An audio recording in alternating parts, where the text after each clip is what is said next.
almost over. I didn't even get to go on a good vacation this year. Man, I just wish I could go on some summer paradise. That's not gonna happen either. It's not like the ticket over there is sitting on my NES. Huh? Nope, definitely not there. Hold on a second. August 21st? It's been a full year. It's been 1 year since I started making video game reviews. Oh man, this is really exciting. What should I do? Because I gotta do something. I mean, a day like this just doesn't happen every day. Just, what can I do? Think. I know! How about you guys watch me play video games? And since the NES is over there, how about we play the very first game I ever reviewed? StarTropics. Yeah. StarTropics is the definition of a classic NES game. Bringing in a great story, awesome visuals, a kick-ass soundtrack, and one of the most unique gameplay experiences you can find in the system. I feel like you guys know this already though. Oh well, let's play it!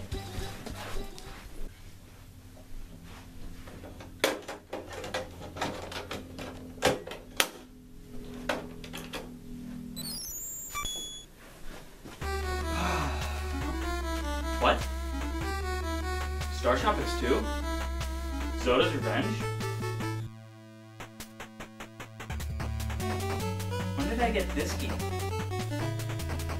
Oh well, whatever. I must have just accidentally put in the second one instead of the first. I mean, common mistake. I'll just swap out the cartridges.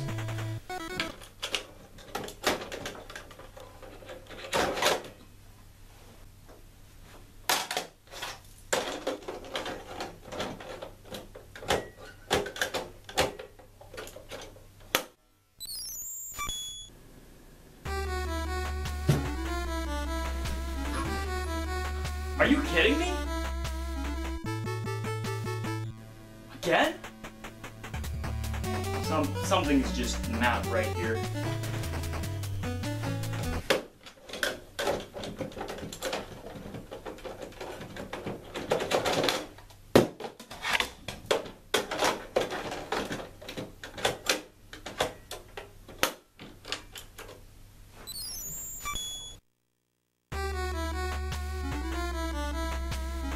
You know what? I don't need to deal with this. I have StarTropics on Virtual Console.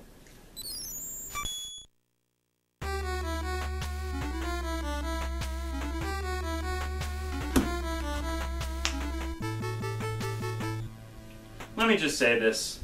The original StarTropics for the NES is one of my favorite NES games of all time. It's a unique experience and one I've never really quite heard of before.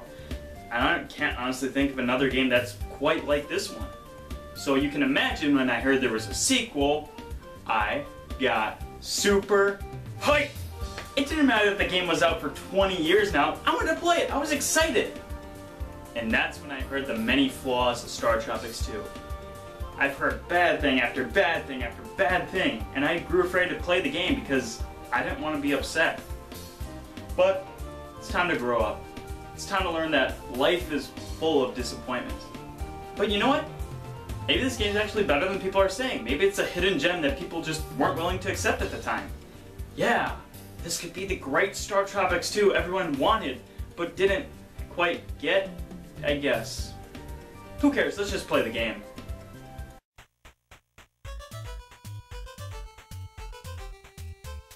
You are Mike Jones, a pretty good baseball player.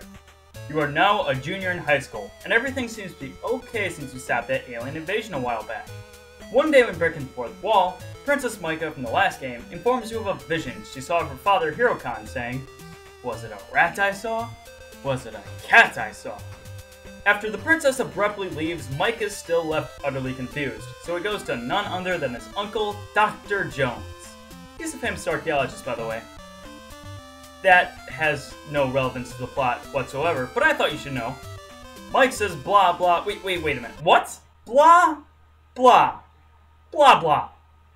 I know this is the 90s we're talking about here, but did they really have to use blah of all things? Couldn't they have just said, Mike now explains the situation so far? Anyway. Once we tell Dr. J, it seems he immediately knows what we're talking about. He believes that Hirocon was trying to tell him to reverse the cipher they found for the Argonian escape pod from the tropics. That's when he has you use the Oxford World Book of Wonders to decode the message, which sends you back in time. Okay, can we just pause here and reflect on what's happening right now? Time travel. Really? You're telling me that the best thing they could come up with to follow up to the original StarTropics was time travel? How freaking original! I know that StarTropics does have aliens in it, so it technically makes it a sci-fi game, but did we really have to break out this, of all things? If I really want to get confused about time travel, let's just watch Doctor Who, not play a freaking NES game. A little bit later, we find a mysterious block, also known as a tetrad. This is when Micah telepathically communicates with Mike to inform him that these tetrads have to be Argonian artifacts. That is when it becomes our job to collect all the magical Tetris blocks for something. This story sucks. Now I know you're probably thinking right now, oh come on Christopher, it's just an NES game. You can't judge it for its story. In any normal case, I would agree. But this is something I can't excuse, especially when you're following up to StarTropics, which had an amazing story. Why? Because under all the limitations of an 8-bit cartridge, it had a backstory for our plot and characters, plot twists as you progressed, a great ending that tied it all together, and it was always direct with what your goals were. When you talked to the island chief in the first game, you were told that your uncle had been abducted. Okay, so your uncle is missing and it's your job to find out what happened to him. The game told you what it was you were doing and implied the message of why you were doing it.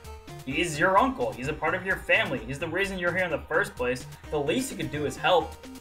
And when you found Dr. J later in the game, he told you that 3 magical cubes were stolen by him from aliens for evil intentions. Again, the game was being direct with what you were doing and why you were doing it. Zoda's Revenge doesn't quite have this concept down. It tells you plain and simply to find the tetrads. You know that's what's important, but it leaves you with an unclear motive and you're not sure why you're even doing it in the first place. Exactly why am I collecting all these things again? Oh, it, looks important, I guess. Good luck. Sorry for the poor explanation. Hold on a minute! Wait! Disconnected. Which reminds me, there's a lot of stuff in this game that's never explained throughout the course of the adventure. Such as, why does Dr. Jones have a book that can time travel? And how exactly does it have the ability to time travel? And how come Zoda came back when I clearly killed him in the last game? Also, there are now 3 different Zodas. May I ask why? And I still haven't mentioned some of the stupid things that the NPCs say or do, such as cavemen changing up their lineup for the Chosen One, making sure a pizza gets delivered to Cleopatra, the cactus dance, which I'm not even convinced actually helps you, general store managers giving 16-year-old boys dynamite for free, and shitty Italian people in alleyways asking if you want some of their pasta?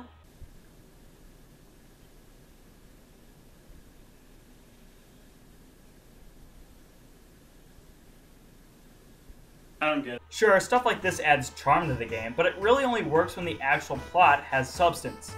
Think of a game like Kid Icarus Uprising. Sure, it had silly dialogue, and its story was all over the frickin' place, but it always gave you reasons for what you were doing. Had StarTropics 2 told you the purpose of the tetrads before the final chapter of the game, maybe I could dismiss such thoughts as, wow, all the NPCs are saying stuff that makes them look stupid as rocks. That's not to say that the original StarTropics townfolk didn't have their fair share of useless crap to say, but again, the game told you what and why. There's a reason I'm repeating those 2 words, and that's because those are the questions a narrative must ask itself if it wants to stay relevant. But maybe I should wait out for the ending. I mean, the original StarTropics had a slightly plot-holish, but otherwise solid conclusion. So maybe the final chapter of StarTropics 2 will bring some redeeming value. Well, spoiler alert, it doesn't! I won't show the ending in case you want to play the game for yourself, but it had a decent idea for a finale, but it ended up concluding the story so fast you don't feel satisfaction for completing the journey you had endured. I highly doubt people were going to do it for this anyway, but don't play StarTropics 2 for the story.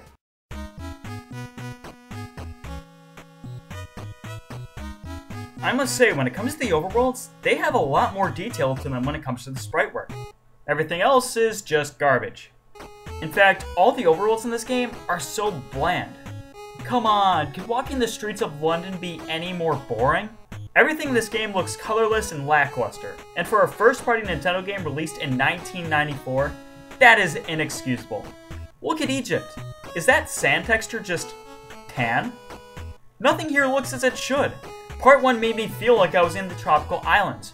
Why can't we get this game to feel like I'm in an 1849 California during the gold rush?